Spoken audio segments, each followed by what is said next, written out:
This interview is part of our Road to IGF series. You can find the rest by clicking here. Unavowed, which has been nominated for Excellence in Narrative, sees the player returning to their life after being possessed by a demon, and follows their decisions as they face a greater imminent darkness. Gamasutra spoke with Gilbert, writer, developer, and programmer for Unavowed, to talk about the nuances of drawing the player into your characters and stories, how control over the narrative can grant a greater sense of immersion, and the thoughts that go into making player decisions that truly matter. My name is Gilbert, and my primary role on the game was as a writer, developer, and programmer. I downloaded Adventure Game Studio way back in 2001. After spending about 5 years making freeware games, I decided to give the full-time commercial developer thing a whirl, and have not looked back since. We have published over 15 games, including the Blackwell series, Primordia Gemini Rue Technobabylon, and most recently, Unavowed. Back in 2013, I read an interview with the former BioWare writer about how she longed for the ability to skip the combat sections in narrative-based RPGs. The logic was that action-based games let you skip the narrative, so why not the reverse? This sounded like the point-and-click game of my dreams, the classic, party-based branching narrative of an RPG. But in a point-and-click adventure game, sign me up. Someone was bound to make that game sooner or later, but nobody ever did. So in a fit of hubris, I decided to make that game myself. Unavowed was the result. We primarily used Adventure Game Studio, a freeware tool that is used to make point-and-clickers. The engine is a bit dated these days, but it handles so much of the grunt work, and it is everything we need right out of the box. I wanted to start the game off with a bang, and the visual of starting the game in the middle of an exorcism was too good to pass up, and, after playing around with the idea, it fit the themes of the game perfectly. It gets the players invested, it gives you a reason to enter this supernatural world, and it gives you a clear goal to achieve. As for why that idea specifically, I do not know. It just came to me from that place that all ideas come from. When it came to me, it just felt right, so I went with it. Sometimes that happens. There are no hard and fast rules for this kind of thing. Any rules are theories I come up for myself. I tend to set on fire whenever I start a new project. That said, the key thing for me is to make it personal. I try to make an emotional connection to the characters and stories I'm creating, because that's the only way I can build that same connection with the audience. You cannot fake that kind of connection, so building that within myself is what I spend a lot of time doing. Without it, the spark just is not there.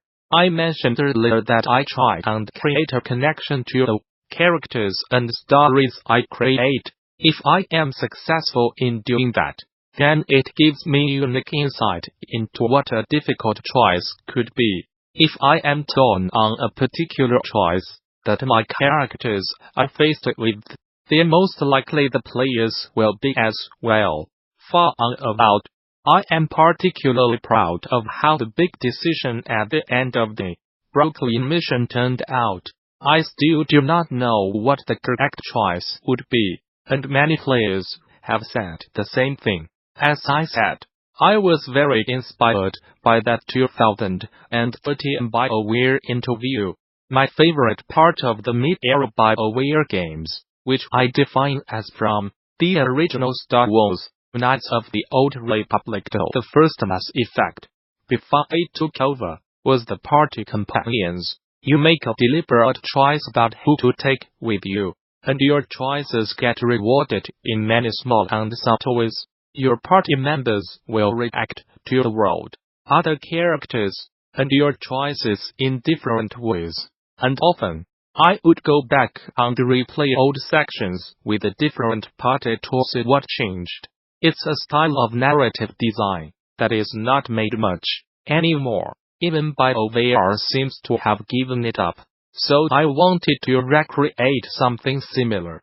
But instead of your party members changing your tactics in combat situations, it would instead change how you solved the various puzzles. It's just that, give the player control whenever possible.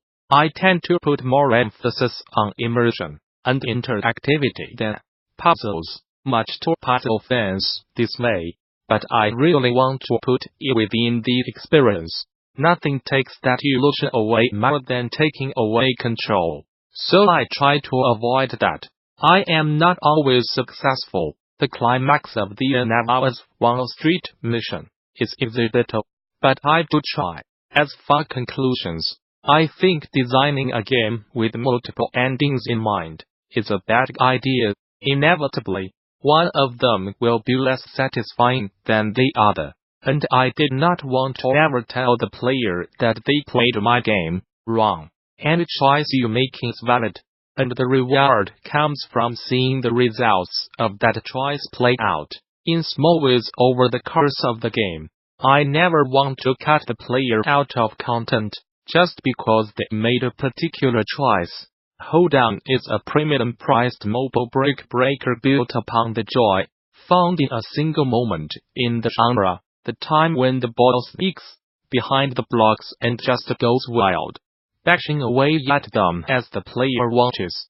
It's a game that encourages players get their ball bouncing between blocks as often as possible, savoring the chaos as the balls slam about. Gamasutra spoke with Martin Grapefruit Jonasson, developer of Holedown as well as other finely made indie games like Twofold Inc and Rymdkapsel, to talk about how the appeal of this moment shaped the game's play style, how the game's design helps the player find order and strategy within those wild bounces, and designing stages that would make this kind of moment happen often. In Jonasson's words, per usual, it's a mishmash of ideas from all over. But the initial seed came from playing another game that uses a similar mechanic. Aim a stream of balls at a bunch of blocks, break them, do it again. That particular game felt like a missed opportunity, so I quickly threw together my own prototype to try out some ideas I had. There's this mysterious, universal appeal to watching a bunch of balls bounce around that just made it work really well. Basically, it became about distilling that bit in more traditional brick breakers, i.e. Breakout, where you sneak a ball in above all the bricks, and it just goes wild. I cannot claim to really understand it, but the bouncing is hypnotic. With Holedown, it became a challenge to balance the inherent chaos of 50 balls bouncing around with some type of order and hierarchy to what was and was not important. There's a lot going on once the bouncing starts, so I was fairly restrictive with effects and such, mostly using them to convey important changes on events. This is related to the layout of the generation of levels. I realized it would be a good incentive for deep shots if the blocks actually rested on each other. So removing blocks lower in the playfield would make easy and easy. This basically required the game to have you shoot down. I did try upside down gravity along with shooting up, because that configuration is less prone to the common mobile issue of hiding the thing you are aiming at with your finger. However, that upside down mode was incredibly confusing, so firing down it was. The stages are all procedurally generated, but somehow, I got quite lucky with the way they are generated and ended up with a setup that was easy to tweak to make levels that strike a good balance between difficulty and fun shots.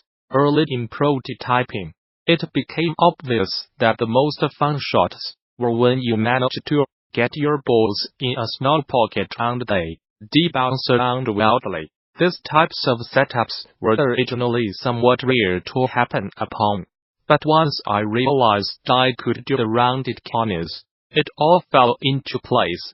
They open up the playfield much more, and in combination with the larger tetromino-style blocks, it just works really well. Looks nice too.